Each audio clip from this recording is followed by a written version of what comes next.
So we are here again. I almost did not make this video today, which felt kinda appropriate.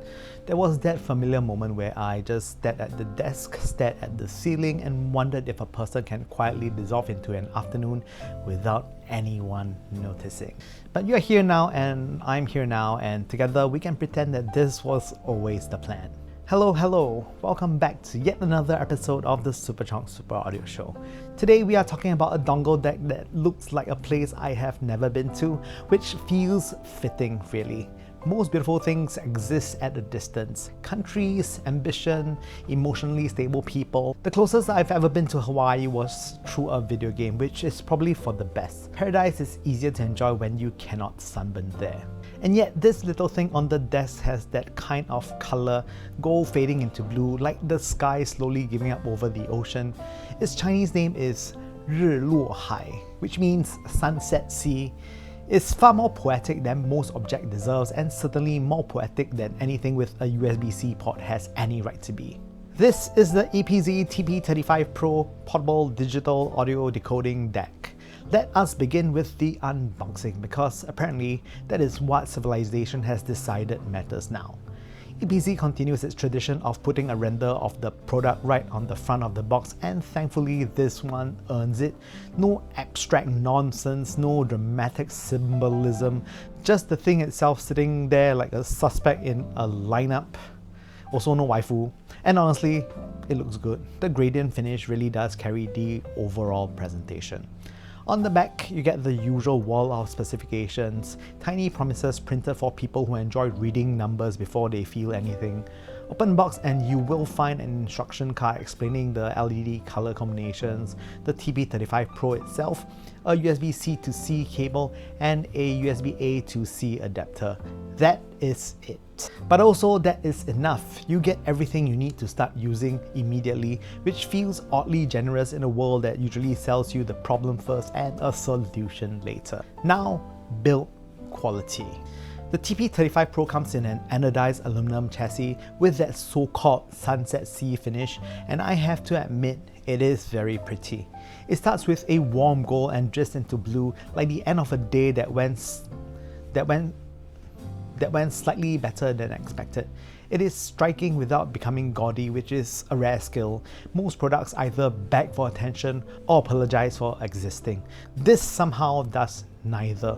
One side lets you see into the internals, which is a nice touch. There is something reassuring about seeing the little components inside quietly doing their work, like looking through a bakery window and confirming that the bread did not simply appear through corporate optimism. You also get a USB-C input, a 4.4 balanced output, a 3.5mm single-ended output, and two physical buttons for volume, which I appreciate because buttons feel like they belong to a better era, an era where things clicked and meant something. Overall build quality is solid, no rattling, no nonsense. Inside, the TP35Pro uses dual Cirrus Logic CS43198 DAC chips, which sounds slightly excessive for something this small, but in a comforting manner. It suggests intent. It suggests someone wanted this little rectangle to be taken seriously. They did not say much about the amplification section, but the published numbers are respectable enough, and on paper it looks like it should be able to run most IEMs without too much drama. It also supports decoding well beyond what most normal people will ever need, which is fine. Audio companies love giving you enough technical headroom to survive conditions you will never actually encounter. It is the audio equivalent of owning snow chain in a place that has never actually seen snow. Pretty impressive technically, but mostly irrelevant emotionally. There is also an accompanying app situation. I don't use it because I'm using an Apple phone, which means that I get to stand outside the party and look through the window a little.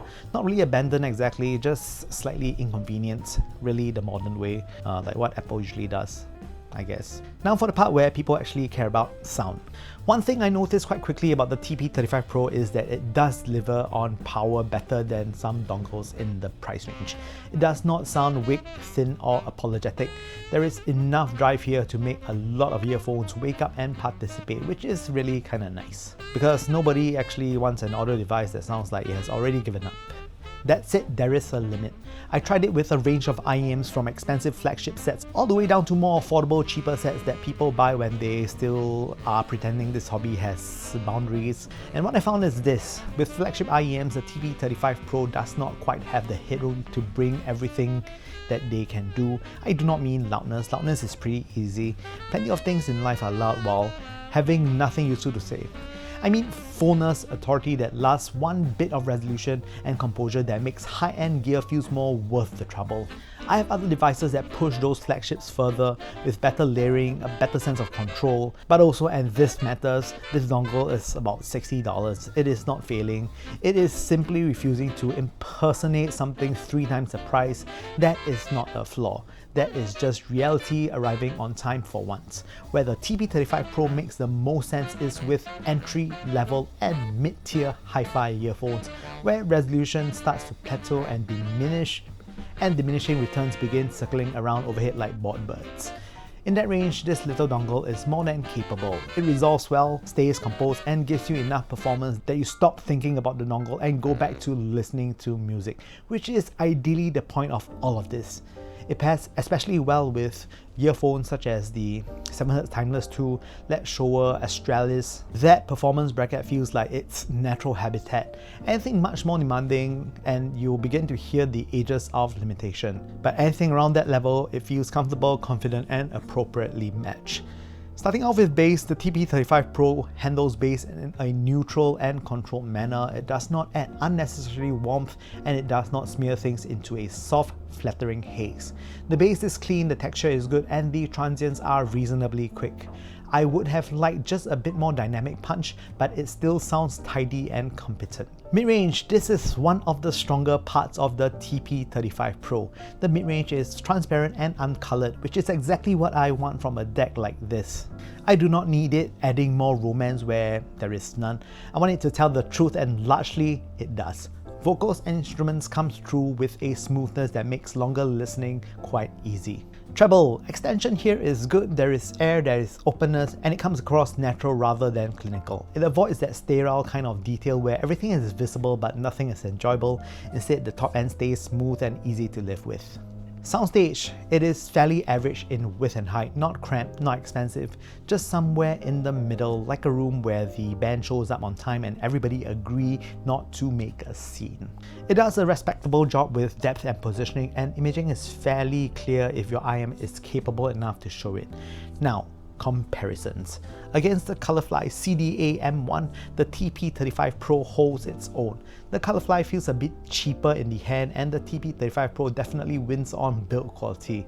But sonically, the Colorfly has a bit more dynamic energy. It simply sounds a bit more lively, while the TP35Pro feels more composed and polished. Resolution is in a similar ballpark, so the choice really comes down to whether you value physical refinement or a little extra liveliness. One is the better dressed guest, the other is the more interesting one at dinner. So where does that leave us? The EPZ TP35Pro is a very accomplished dongle deck. For the price, it is attractive, well built, sensibly equipped, and sonically capable within the lane that it was designed for. It does fall short with higher end IEMs if your goal is to squeeze every last drop of performance from them, but for more affordable gear, it performs well enough that I think most people will be genuinely happy with it.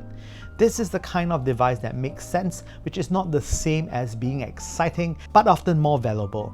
It will serve you well while your collection is still grounded in reason before the hobby starts whispering truly terrible financial ideas into your ears. And for those reasons, I give the EPZ TP35Pro a B-. Not because it has failed, more because it knew exactly what it was, did the job properly, and then declined to make grand promises.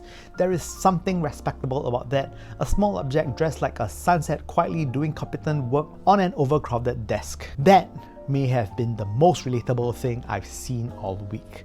Once again, thank you so much for watching the Super Chunk Super Audio Show. For those of you who like and subscribe, you are the good guys, quietly heroic, the sort of people who return shopping carts and do not leave cup on bookshelves. And if you have not done so, well, redemption is still available through the Euro channels. A simple click, a minor gesture, sometimes that is all goodness really is. With that said, thank you guys so much for watching. I hope to see you guys soon.